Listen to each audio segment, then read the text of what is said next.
So today, we're off to Solihull, and the first job we have is getting my iPhone. So, if you watched the vlog from yesterday, 1 week thing, you'll see we went to this beautiful little bar, which was called the Saxon Mill.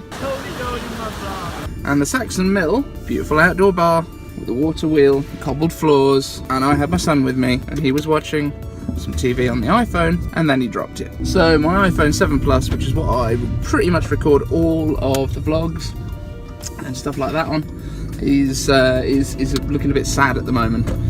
So it's got a little bit of sellotape over the bottom corner where the worst of the damage is. It's got a couple of cracks across the screen, but it's not been super bad. So it's been quite usable still. It makes me sad every time I pull it out of my pocket and it's got these cracks across it, because I'm not someone that generally breaks screens on stuff. I'm generally pretty good with things like that. So I've had my expenses back from work today. Obviously it's been a little bit tight moving over from one job to the other. I've not had any pay yet from the new job. But I'm going to pop into the Apple store and use some of the expenses that I've got back to get the screen repaired. I'm sure it's going to be quite expensive. It's probably going to be 100 quid or so, but it will make me feel happier about my life in general. So let's go and get this phone sorted.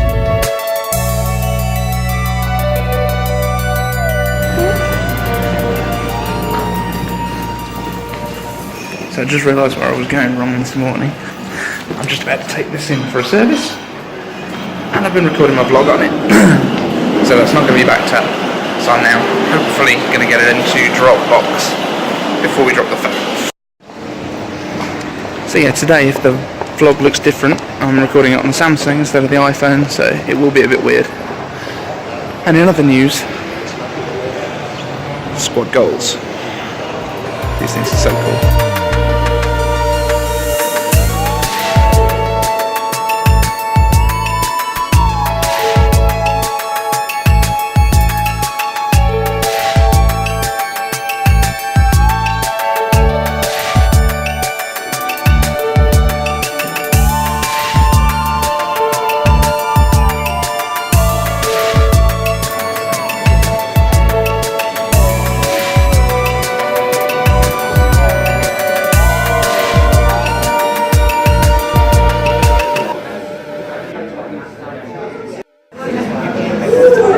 Is it even legal to be filming on a Samsung in an Apple store? I don't know.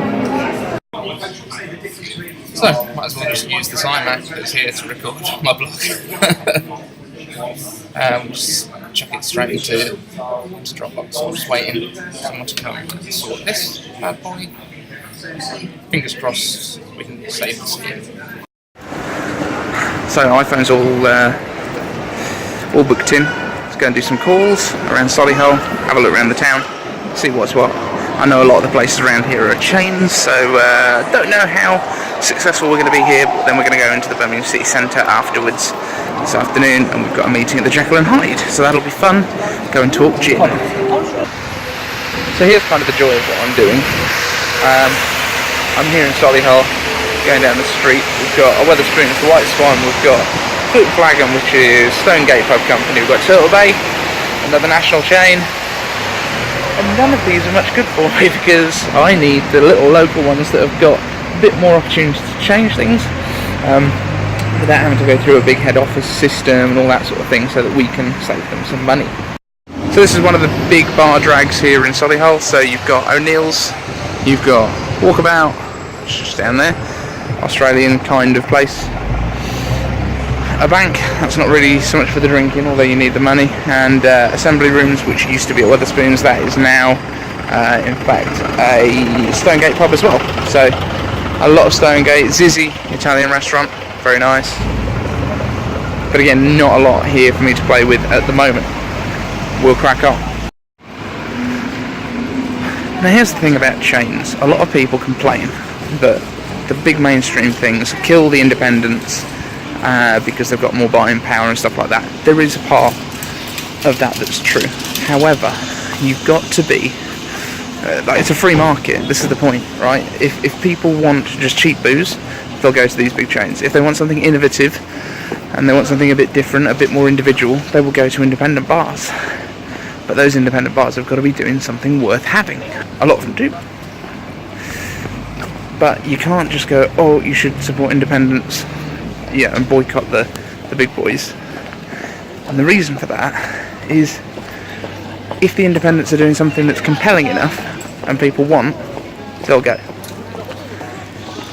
The downside is that the bar industry will stagnate if it's all these big players that are all buying the same things, which is what we had for years when everyone was selling your big lines, your Smirnoffs, your Gordons, all those big lines that have done incredibly well, and they're huge, but I think they're spiralling now because people want more interesting stuff. People want artisan stuff, and the big boys are too slow to react, which is why you've got places like the Jekyll Hyde, which we'll be going to later, that do really, really well with a huge range of gins. The Beech House. Looks really cool. It's a bit rainy though.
iPhone is back in all its shiny goodness and with a case on and with a skin on it.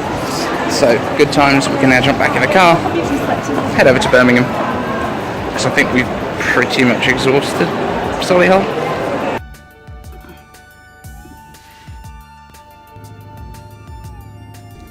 Successful trip into Birmingham city centre.